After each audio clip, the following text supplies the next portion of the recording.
అందరికీ నమస్కారాలు. ఈరోజు మనం భారత దళాల పరాక్రమాన్ని కీర్తిస్తూ 175 నియోజకవర్గాల్లో 16, 17, 18 తేదీల్లో తిరంగా యాత్ర పేరుతో ఒక పెద్ద కార్యక్రమానికి ప్రజలే శ్రీకారం చుట్టారు. ఈరోజు ఇక్కడ ఎన్డీఏ నాయకులుగానే మేమందరం నిమిత్త మాత్రం ఇది ప్రజా ఉద్యమం అని చెప్పి కూడా నేను మీకు తెలియజేస్తున్నాను. అందులో భాగంగా విజయవాడలో తిరంగా ర్యాలీ మనం అందరం నిర్వహించుకున్నాం.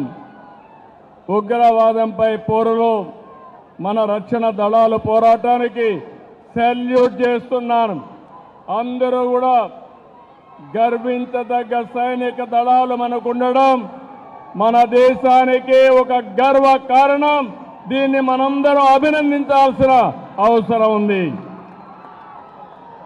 జాతీయ జెండా చూడగానే అత్యంతమైన ఉత్సాహం, ఉద్వేగం, దేశభక్తి మనందరిలో వస్తూ ఉందంటే ఆ జాతీయ జెండా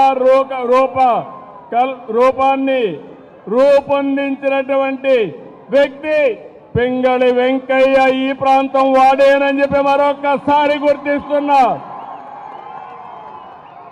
అలాంటి జెండా చూస్తే దేశ పౌరులే కాదు ప్రపంచం మొత్తం ఒక ప్రత్యేక గుర్తింపు ఉండే ఏకైక జెండా భారతీయ జెండా అని చెప్పి నేను మీకు తెలియజేస్తున్నా.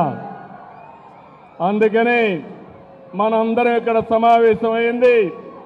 పహల్గాం అనంగానే మనలో రోషం వస్తుంది, కోపం వస్తుంది, ఉద్వేగం వస్తుంది.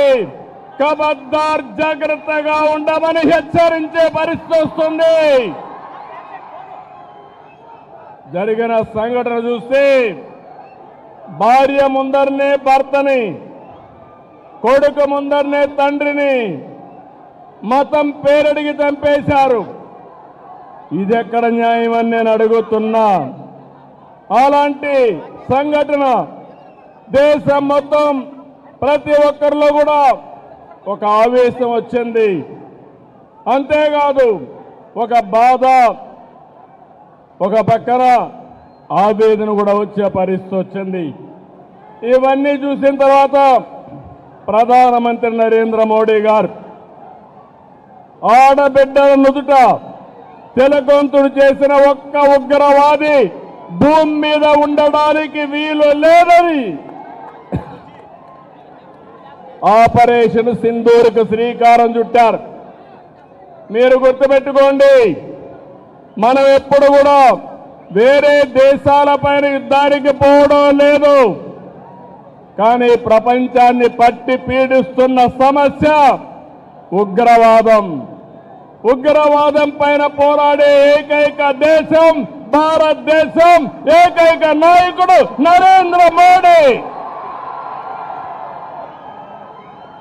అందుకని రక్షణ దళాలు